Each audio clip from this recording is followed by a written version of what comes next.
Hello students, कैसे हैं आप सभी। उम्मीद है आप सभी स्टडी पर फोकस कर रहे होंगे।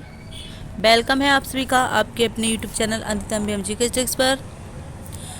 तो जो भी स्टूडेंट्स सरकारी कॉलेज के लिए अगर B.Ed प्रवेश परीक्षा 2023 देना चाहते हैं तो उनके लिए वीडियो बहुत ही ज़्यादा महत्वपूर्ण रहने वाली है।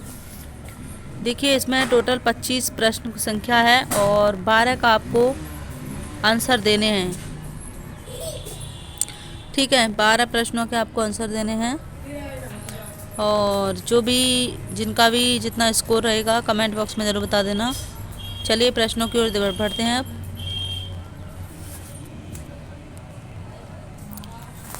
पहला प्रश्न है आपके पास, भारतीय राष्ट्रीय कांग्रेस की स्थापना कब हुई।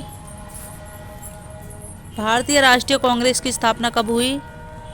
1885 में, या 1895 में, या 1865, या 1890। 4 ऑप्शन में से किसी एक को जो है लॉक कर लीजिए। कमेंट बॉक्स में ज़रूर बताना आपका कितना स्कोर रहा। आपका राइट आंसर हो जाएगा 1885।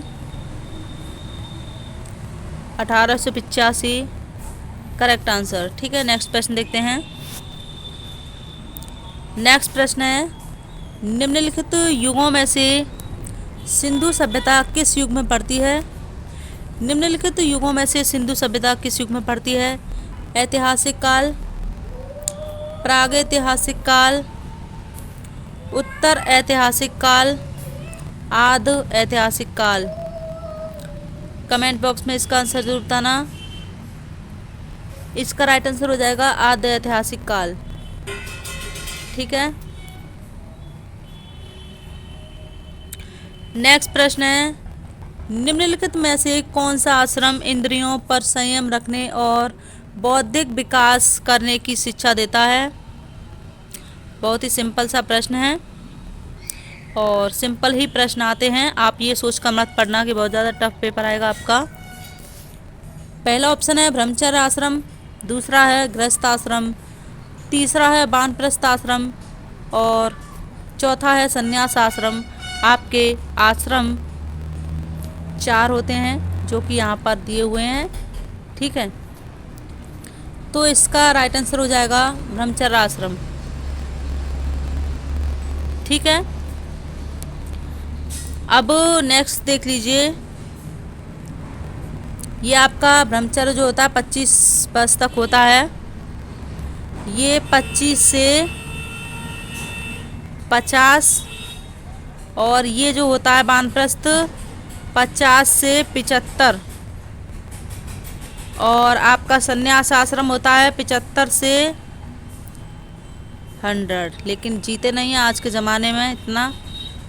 ठीक है, और नेक्स्ट प्रश्न है आपका, भारतीय संविधान में मूल अधिकारों का वर्णन किस भाग में किया गया है? ये आप सभी को पता होगा। इसका आंसर आपको कमेंट बॉक्स में बताना है। कमेंट करना है आपको। यहाँ पर भाग 2 है या भाग 3 है, भाग 4 है या भाग 7 है। ठीक है, कोई एक इसका आंसर आपको बताना है। ये आपका होमवर्क है। नेक्स्ट प्रश्न है आपका, संसार का सबसे बड़ा फूल कौन सा है? संसार का सबसे बड़ा फूल कौन सा है? पहला ऑप्शन है कमल है, दूसरा ऑप्शन है रैफ्लिसिया है, तीसरा ऑप्शन है कैक्टस है, चौथा है रजनीगंधा है। बताइए क्या हो जाएगा राइट आंसर। इसका राइट आंसर हो जाएगा आपका रैफ्लिसिया। रैफ्लिसिया इज करेक्ट आंसर। नेक्स्ट प्रश्न देखते हैं। नेक्स्ट प्रश्न है आपका, दिल्ली के किस सुल्तान को उसकी उदारता के कारण लाल बख्श पुकारा जाता था? दिल्ली के किस सुल्तान को उसकी उदारता के कारण लाल बख्श पुकारा जाता था? पहला ऑप्शन है कुतुबुद्दीन ऐबक, दूसरा है इल्तुतमिश और तीसरा है गयासुद्दीन तुगलक, चौथा ऑप्शन है अलाउद्दीन खिलजी। आपका इसका राइट आंसर हो जाएगा Qutbuddin Aibak. Qutbuddin Aibak is correct answer. ठीक है, नेक्स्ट प्रश्न देखते हैं। आपका 7वां प्रश्न है, भारत में राष्ट्रीय आय का संकलन कौन करता है? भारत में राष्ट्रीय आय का संकलन कौन करता है? योजना आयोग करता है या वित्त आयोग करता है या भारतीय सांख्यिकी संस्थान? चौथा ऑप्शन है केंद्रीय सांख्यिकी संगठन। बताइए क्या राइट आंसर हो जाएगा इसका? इसका राइट आंसर हो जाएगा केंद्रीय सांख्यिकी संगठन। केंद्रीय सांख्यिकी संगठन इज करेक्ट आंसर। नेक्स्ट प्रश्न है आपका आठवां। देखिए आठवां प्रश्न है आपका चमगादड़। चमगादड़ निम्नलिखित किस कारण से अंधेरे में उड़ सकती है? किस कारण से उड़ सकती है आपको जानना है। आपका इसका आंसर हो सकता है, क्या हो सकता है बताइए? वे अंधेरे में वस्तुओं को देख सकते हैं और उनकी टांग कमजोर होती है और भूमि पर परभक्षी उन पर आक्रमण कर सकते हैं। वे रोशनी की कौंध उत्पन्न करते हैं या वे पराश्व ध्वनि तरंगें उत्पन्न करते हैं। इसका राइट आंसर हो जाएगा चौथा आपका वे पराश्व ध्वनि तरंगें उत्पन्न करते हैं। ठीक है।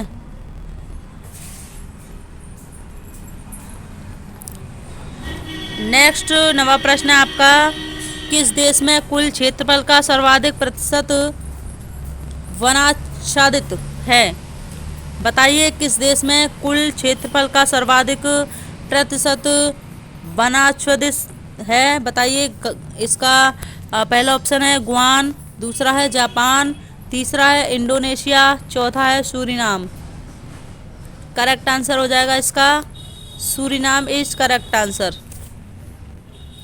ठीक है।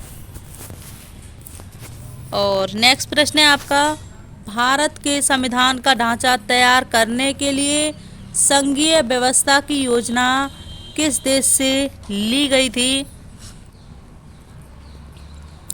बताइए। भारत के संविधान का ढांचा तैयार करने के लिए संघीय व्यवस्था की योजना किस देश से ली गई थी? पहला है यूएसए, दूसरा है यूके, तीसरा है कनाडा, चौथा है स्विट्जरलैंड। बताइए क्या आंसर होगा? इसका आंसर आपको कमेंट बॉक्स में बताना है और ये दो ऑप्शन आपको दे रहे हैं हम, इसमें से कोई एक आंसर आपको बताना है। ठीक है। और ये आपका 11वां प्रश्न है गैस के गुब्बारों में हाइड्रोजन गैस की जगह हीलियम गैस का प्रयोग किया जाता है क्योंकि यह हाइड्रोजन से हल्की होती है, हाइड्रोजन से अधिक प्रचुरता में पाई जाती है, आधा है या अधिक स्थायी है। बताइए क्या हो जाएगा? इसका राइट आंसर हो जाएगा अधिक स्थायी है। अधिक स्थायी है इज करेक्ट आंसर। ठीक है। नेक्स्ट है आपका फलों को कृत्रिम रूप से पकाने के लिए प्रयुक्त गैस है। फलों को कृत्रिम रूप से पकाने के लिए प्रयुक्त गैस है एसिटिलीन या मेथेन या एथेन या ब्यूटेन। बताइए मीथेन है या एथेन है या ब्यूटेन है या एसिटिलीन है। बताइए। राइट आंसर हो जाएगा acetylene is correct answer. Next प्रश्न है 3 बीघा कॉरिडोर जोड़ता है। 3 बीघा कॉरिडोर जोड़ता है भारत और पाकिस्तान को या भारत और चीन को या बांग्लादेश और पाकिस्तान को या बांग्लादेश और भारत को। बताइए इसका करेक्ट आंसर हो जाएगा बांग्लादेश और भारत को। ठीक है। नेक्स्ट प्रश्न है आपका किस क्षेत्र से उत्कृष्ट कार्य को पुलित्जर पुरस्कार के लिए मान्यता दी जाती है? ये प्रश्न आपका 2 बार पूछ लिया गया है बीएड एंट्रेंस में। पहला ऑप्शन है विज्ञान और प्रौद्योगिकी और दूसरा ऑप्शन है आपका साहित्य और पत्रकारिता, तीसरा ऑप्शन है अंतर्राष्ट्रीय समझ और बूझ पर्यायवाची अध्ययन। बताइए इसका राइट आंसर हो जाएगा साहित्य और पत्रकारिता में आपका दिया जाता है पुलित्जर पुरस्कार। नेक्स्ट है चित्तौड़ में विजय स्तंभ का निर्माण किसने किया था?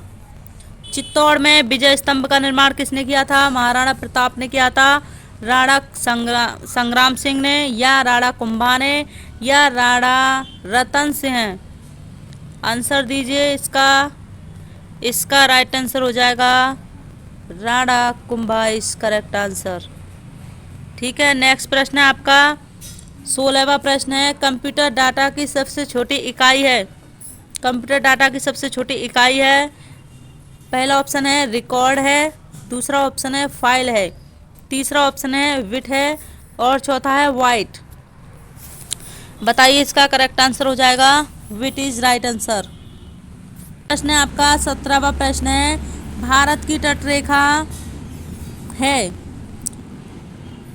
आपकी 5,500 किलोमीटर या 6,500 किलोमीटर या 7,500 किलोमीटर या 8,400 किलोमीटर। बताइए इसका राइट आंसर हो जाएगा भारत की तटरेखा है 7,500 किलोमीटर इज करेक्ट आंसर। 18वां प्रश्न है, भारत की सबसे लंबी सुरंग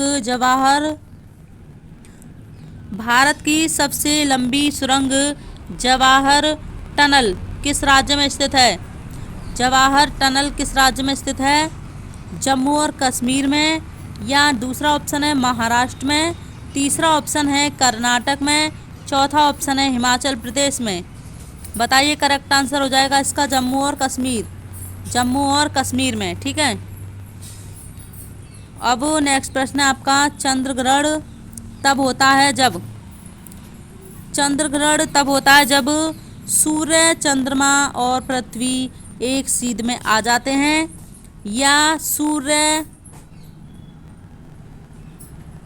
और चंद्रमा के बीच में पृथ्वी आ जाती है, या सूर्य और पृथ्वी के बीच में चंद्रमा आ जाता है, या पृथ्वी और चंद्रमा के बीच सूर्य आ जाता है। इसका करेक्ट आंसर हो जाएगा सूर्य और चंद्रमा के बीच में पृथ्वी आ जाती है। ये इसका करेक्ट आंसर हो जाएगा। ठीक है, 20वां प्रश्न है आपका,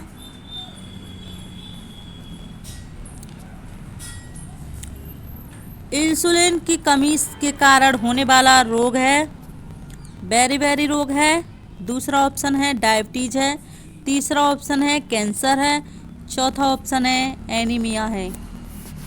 बताइए इंसुलिन की कमी के कारण होने वाला रोग है आपका diabetes is correct answer. Next प्रश्न है आपका 21वां, वायु में यानी कि ऑक्सीजन का प्रतिशत कितना होता है? 25% होता है, या 35% होता है, या 21% होता है, या 10% होता है? कमेंट बॉक्स में इसका आंसर दीजिए। राइट आंसर हो जाएगा 21% इज करेक्ट आंसर। नेक्स्ट प्रश्न है, इंडिया वीनस फ्रीडम पुस्तक के लेखक कौन है? इंडिया वीनस फ्रीडम पुस्तक के लेखक कौन है? एक प्रश्न इसमें से भी आता है, जो कि बुक्स पूछी जाती हैं, राइटर का नाम आपको बताना होता है। इसका पहला ऑप्शन है महात्मा गांधी, दूसरा है मौलाना आज़ाद, तीसरा है पंडित जवाहरलाल नेहरू और चौथा है जयप्रकाश नारायण। करेक्ट आंसर दीजिए मौलाना आज़ाद इज करेक्ट आंसर। नेक्स्ट प्रश्न है आपका, भारत का सर्वाधिक प्रदूषित नगर है कौन सा है? बताइए। अंकलेश्वर है, या लुधियाना है, या कानपुर है, या पटना है? वो जो कि सर्वाधिक प्रदूषित नगर है, इसका राइट आंसर हो जाएगा Ankleshwar is correct answer. Next प्रश्न है आपका, श्रम दिवस किस तिथि को मनाया जाता है? बताइए।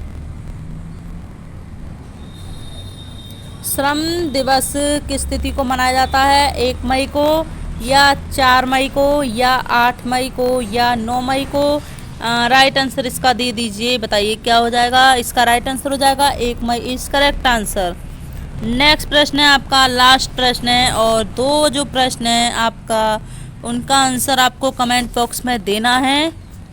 जिन्होंने भी इस वीडियो को ध्यानपूर्वक सुना है, यानी कि वो सरकारी सीट के काबिल हैं।